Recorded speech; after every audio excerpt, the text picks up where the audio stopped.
Countdown now to the festive season, and many Nigerians are still grappling with the aftermath of various events of the year 2020.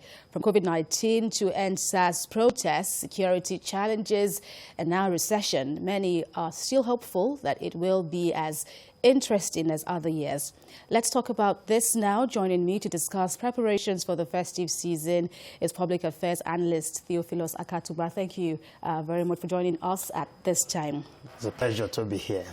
We've had so many events, interesting events, this year so far. Nigeria has had more than its own fair share. But for you, what is the, we look at end-SARS, the COVID-19 virus now, what for you is like the most symbolic when you look at the impact on Nigerians? It's COVID-19. There's no doubt that the impact of that virus is not measurable. It's still going on. Its impact dovetailed into the end-SARS, because what you saw as end-SARS is the frustration that came from the lockdown, the deprivation, the loss of revenue, and all the things that happen all over the world that, melted down into the Nigerian situation. And so there's no doubt that the most significant event of 2020 is the coronavirus. Right. And the fact that end-SARS came afterwards, and then you have all the insecurity resulting as a result of the end-SARS and the attacks at police stations, the demoralization of our police.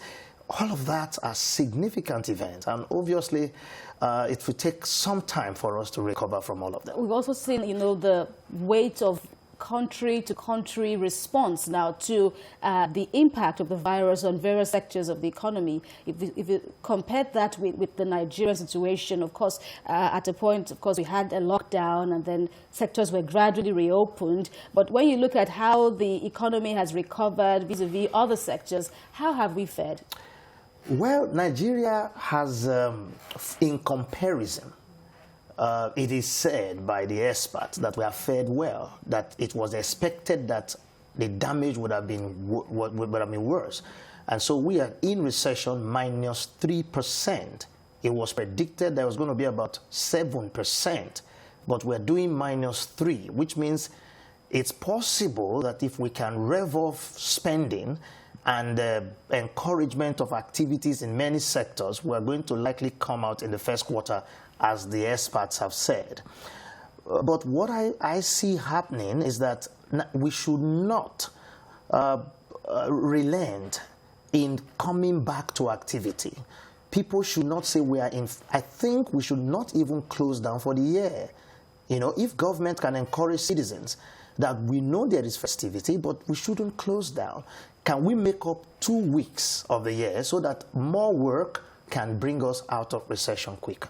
All right, and I know you've been around, for a fairly long time, yeah. And the kind of business you do when you're not, making films and all that. How do you want to, sum up, this particular festive season, how it will stand out from the rest? Nigerians, we are very celebrative.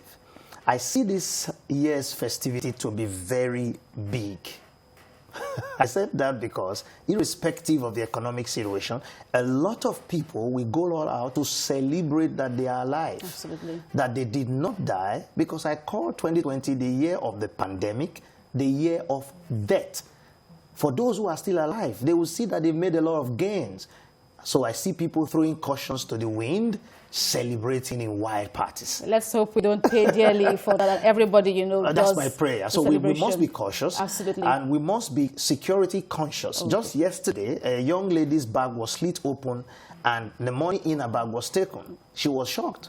She never believed it. Absolutely. And so we should be careful. We should also be moderate in our celebrations. Thank you so much, Theophilus Akatuba, for speaking with us. It's a pleasure to be here.